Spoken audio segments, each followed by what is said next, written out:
and promoting overall business cooperation between us.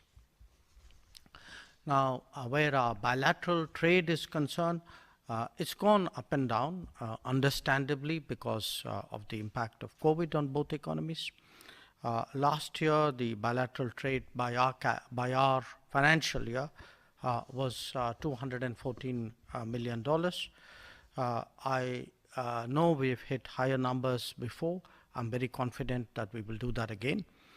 I also want to emphasize that Cyprus is today the 10th largest FDI investor in India, with a cumulative investment of almost $12 billion during the period of the last 20 years. Now, the pandemic has actually highlighted the importance of stronger economic cooperation, perhaps most of all in the health and pharma sector. I do note that pharmaceuticals, iron and steel, ceramic products, electrical machinery are some of the major items of export from India to Cyprus. But if one looks at the basket of our trade, clearly there's a lot of potential there that we need to explore more. I also note that the Cyprus-India Business Association, which was established under the auspices of the Cyprus Chamber of Commerce in 2005, has been steadily progressing towards expanding our investment and commercial ties. Now, where India is concerned, I think it's a fairly objective statement today to make that we are getting increasingly prominent in the global economy.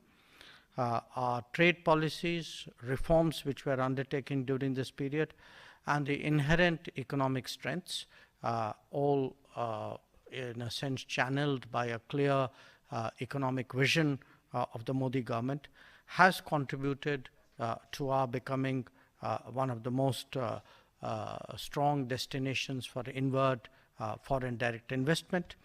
Also, I think the technological and infrastructure progress that we have made in the last few years has clearly created a greater appetite in the world for investing in India, but it has also increased our own capabilities where trade and other economic activities are concerned.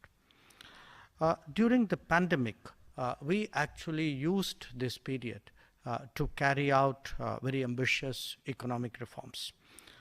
Some of these were in the making since 2014, but certainly the Make in India initiative and what we call Atmanirbhar Bharat, which is a sort of a self-reliance.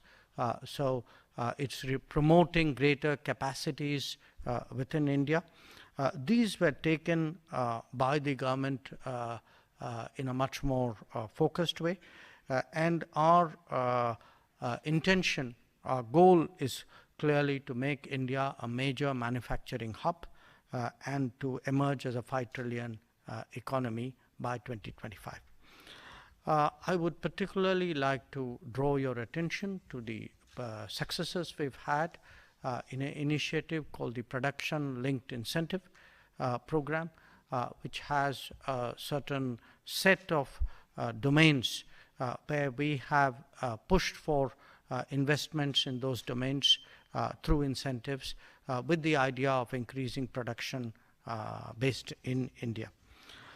And we are doing this not just for our own prospects, obviously that is important, but also because we believe that in the post-COVID era, the global economy will be looking for more resilient and reliable supply chains. It will be looking for multiplicity and redundancy in manufacturing. I think one of the big lessons which have come out of the COVID experience is that we have to de-risk the global economy with many more production options for global consumers.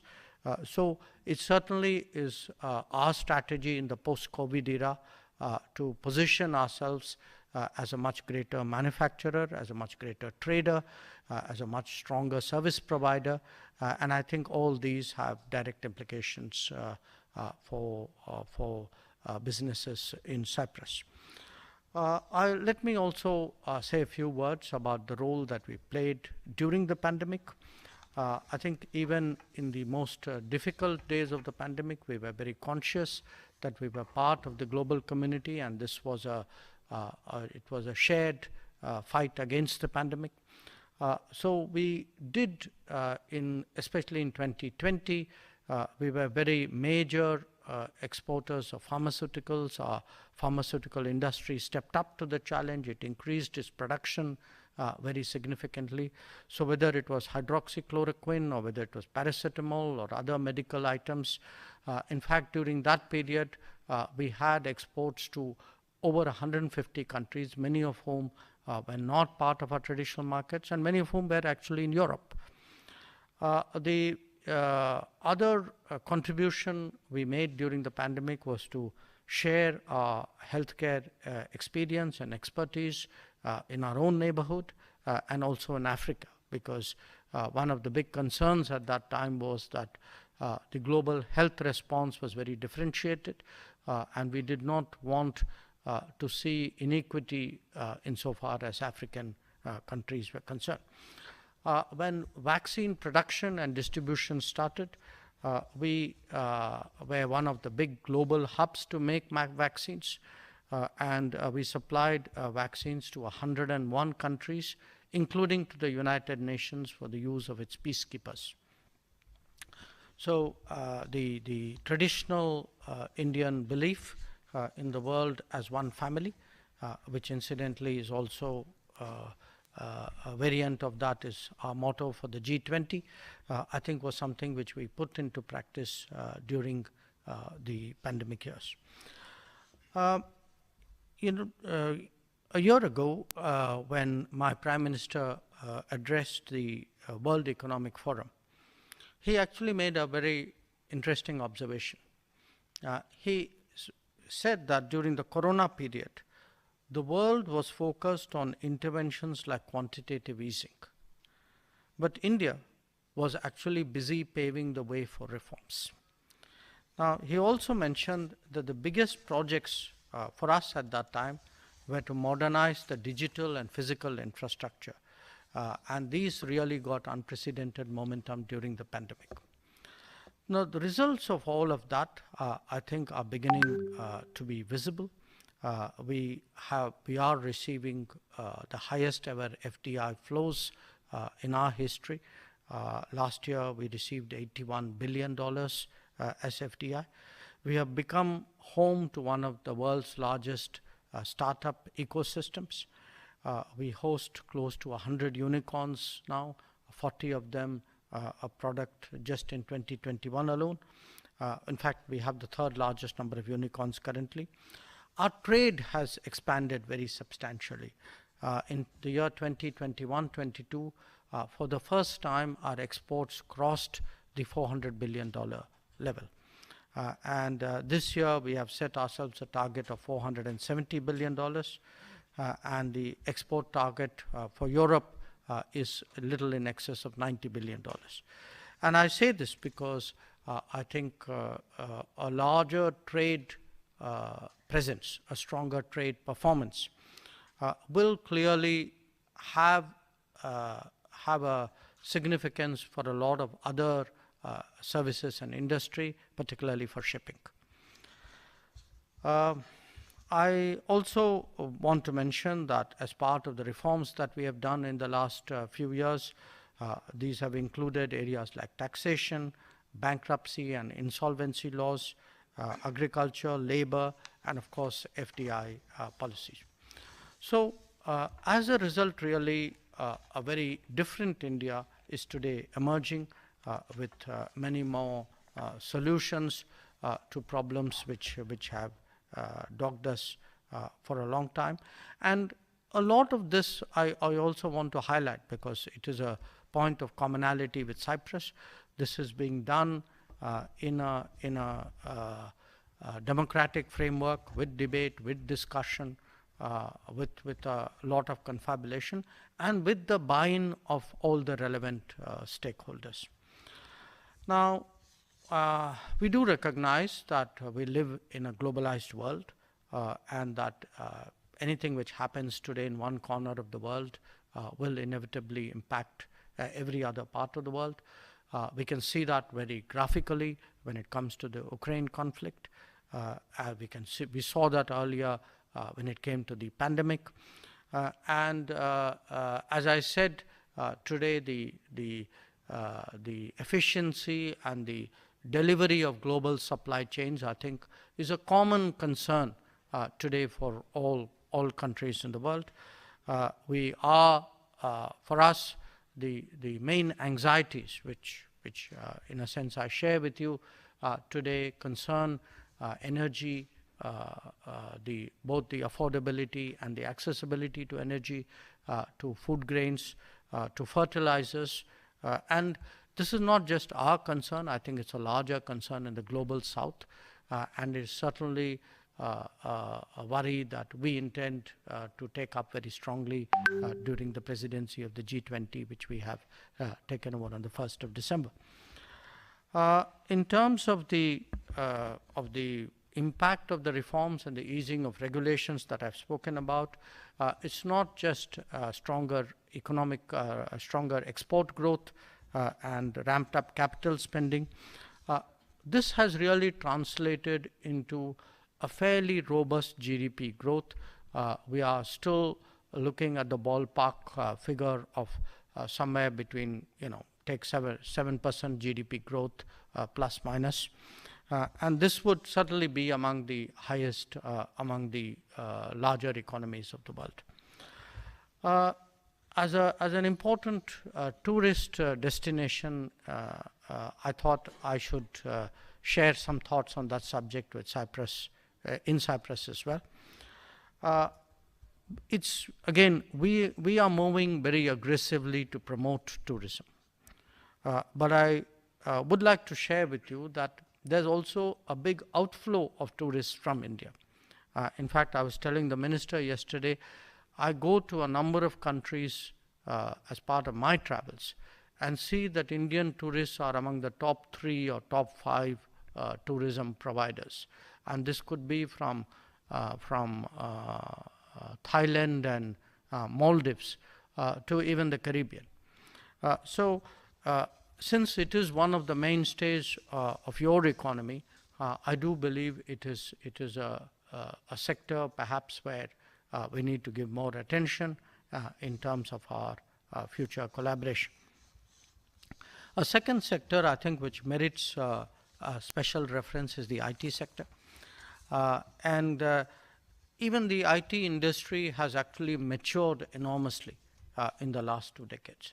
So that old imagery of India as the back office of the world, we may still be that, but I think we've grown well beyond. The era of the knowledge economy, I think, is seeing much more, not just contract manufacturing and engineering outsourcing, but actually a much more integrated innovation and even inventions in which Indian companies are part of the global economy. In fact, even in an area like the manufacturing of chips, which is today very much, it's right up there in terms of global competition. I heard in the US that American companies alone actually have employ more than 40,000 engineers in that business in India. So the message which I really bring to you is that today India is a trusted partner when it comes to global supply chains. We are working on free trade agreements with different countries to promote business. Obviously, the one with the European Union is under negotiation. This decision was taken at the Porto summit. I think the government of Cyprus was very helpful in moving the European Union in that regard. We are very deeply appreciative of that. This year, we actually concluded 2 agreements, one with Australia, one with the UAE. We have a number of other agreements on which we hope to make progress. As I said, in terms of technology and innovation, there is a lot happening of India which should be of interest. Again, perhaps the sector which I should mention is the renewable energy sector. When it comes to startups, there's a lot of energy out there. And we are trying to actually see how we can, in a way, harness the energies and the creativity of Indians in the diaspora in that regard. So, before I conclude, I would like to perhaps also flag the climate action issue, because I think wherever you go in the world today, that is a common concern. The last year, 2 years have actually brought home to each one of us today that this is not a hypothetical threat. This is not something which we said would happen one day in the future. I think it's already happened last week and last month and last year. Certainly, I think for fragile topographies, it is something which is of growing concern. What I again want to emphasize here is, as a country which home to 17% of the world's population, we today contribute about 5% of the world's emissions. But we may be contributing 5% of the emission, but our commitment to tackle climate change is 100%. And we have led not just by expanding massively our renewables at home.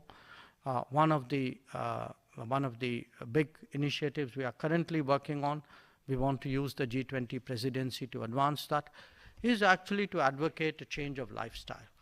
That we do believe, my Prime Minister feels very strongly that changing lifestyles would actually make a big difference to the environment.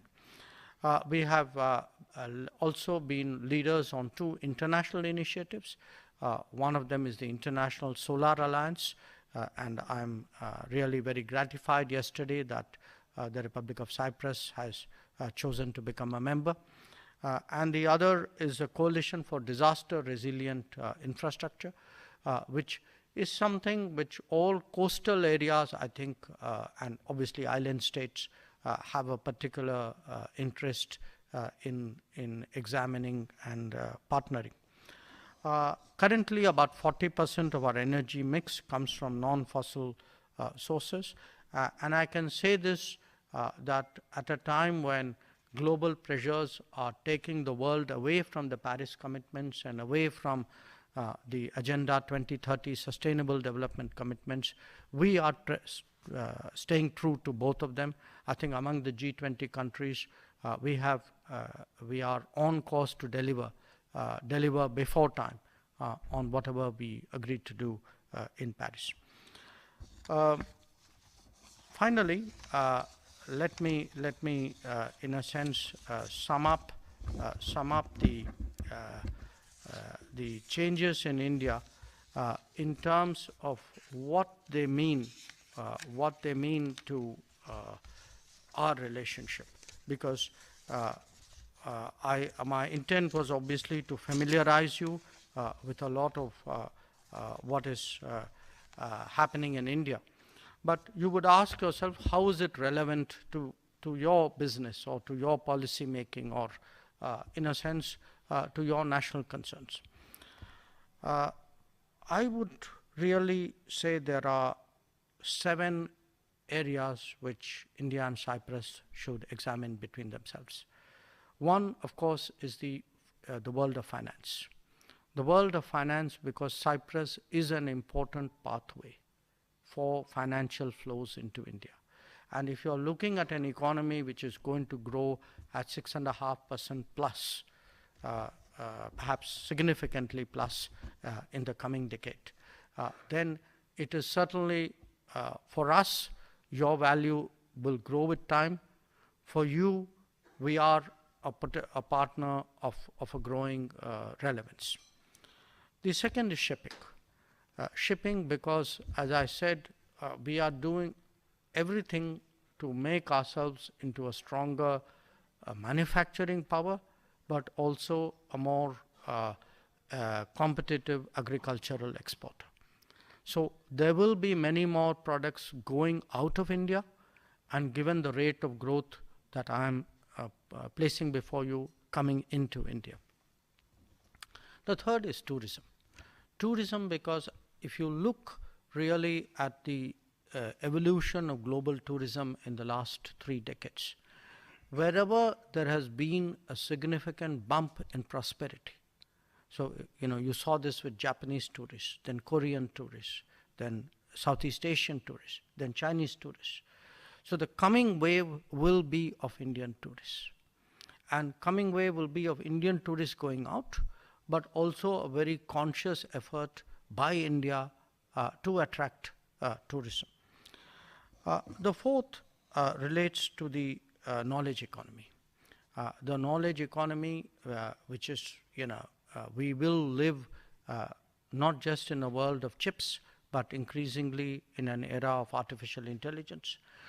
It will require a different set of skills, a different kind of industry, much stronger connections between economies, even if they are separated by distance. And related to that, my fifth point is we will have to promote a culture of mobility.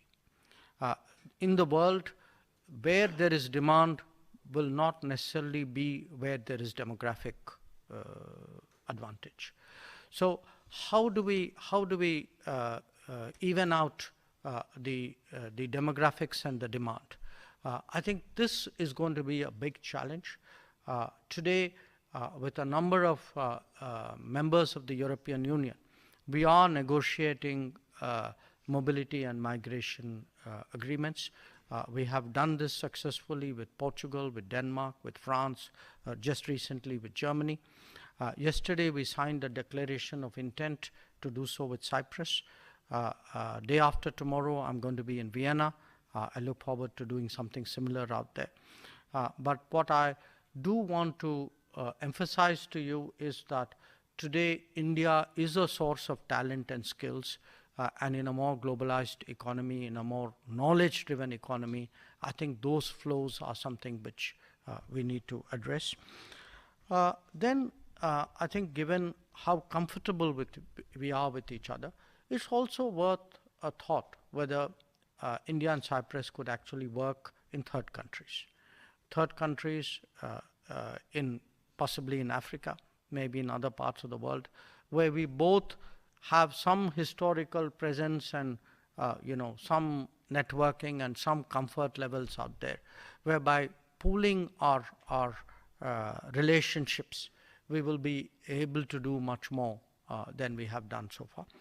And finally, I want to drive home the point that where the Mediterranean is concerned, it is a region of growing interest to us.